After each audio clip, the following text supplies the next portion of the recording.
Good afternoon. दिनै first class test मेथ्सनि बयनिख्रुइबो बांसिन नाम्बार मोननो हादों माने 100%। प्रिया दैमारी आखाइ थिखां। आखाइ थिखां बरिया। आखाइ खबनो। 15 नि मादाव 15 मोनदों ना?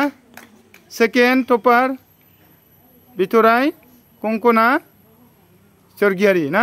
आखाइ थिखां। ओरैजाय। ओरैजाय। ओरैजाय। मा लाजियो मा?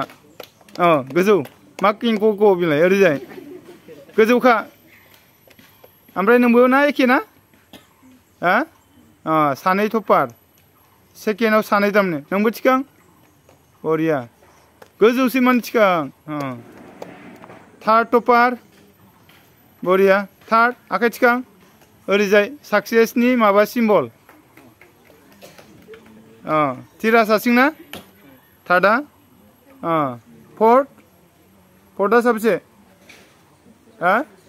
सासे मा नाम खोरोमसा थार्डआ सोर गोसा बुं तिरास ओमफ्राय सेकेन्ड टपारा सोर सोर मानो फांथिलाबायदों माखौ लाजिदों मोजां खामानियावलाय हामाखौबा लाजिया दाथ' बे मोजांसो ना मा रेशमा आरो सासेया रेशमा आरो नङा माबाया एखे नाम्बार मोननाया सेकेन्डआ थार्डआ थार्डआ सोर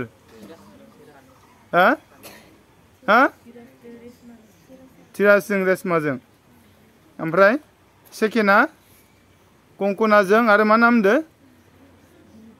मा माथो गैथ्रा मा भुमिका ओमफ्राय लुथाइसरा मा पजिसन 5 पजिसन थेंक इउ नोङो 5 दे नामखौ बुं सबिना बर' लुथाइसर सरगियारि ओमफ्राय 6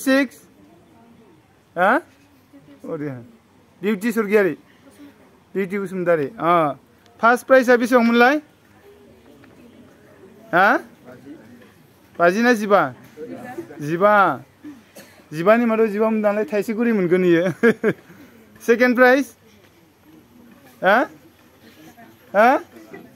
रां सानै मोनदों नालाय 20 थाखा थांसिगोन ओमफ्राय थार्डआ थाइबा दाजाब दै दाजाबलां ओमफ्राय फर्थआ